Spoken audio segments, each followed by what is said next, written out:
ఎన్నికలకు ముందే రేవంత్ రెడ్డిని సీఎం అభ్యర్థిగా ప్రకటించి ఉంటే కాంగ్రెస్ కి 30 సీట్లు కూడా వచ్చేవి కావన్నారు కేటీఆర్. అయితే దీనికి కౌంటర్ ఇచ్చారు కాంగ్రెస్ మాజీ ఎమ్మెల్యే సంపత్.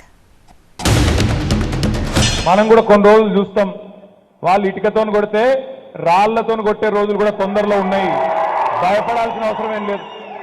ఏం చేస్తారు? ఎక్కువ గోర్లతో గీకుతారు, పనులతో ఉరుకుతారు, అంతే కదా. మనకు లేవా గోళ్ళు పనులు? మనకు లేదా 60 లక్షల బలగం? వాళ్ళేదో ఇవాళ నిన్నీయాల అధికారంలోకి వచ్చి, మన దగ్గర సామెత ఉంది, మరి మీ అచ్చంపేటలు ఉందో లేదో తెలియదు కానీ అడ్డిమారి గుడ్డిదెబ్బ అంటారు. అడ్డిమారి గుడ్డిదెబ్బ అంటారు ఇక్కడ కూడా.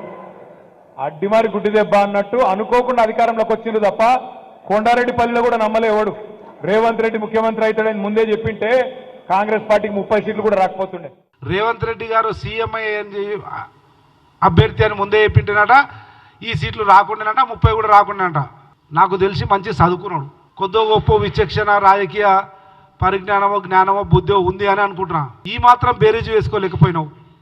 ఒకవేళ రేవంత్ రెడ్డి సీఎం అభ్యర్థి అని మా కాంగ్రెస్ అధిష్టాన వర్గంగా ముందే నిర్ణయించి ఉంటే మీ అయ్యా, నీవు కూడా నీ బావ కూడా ఓడిపోతుండ్రి, 100 సీట్లకు పైన వస్తుండే.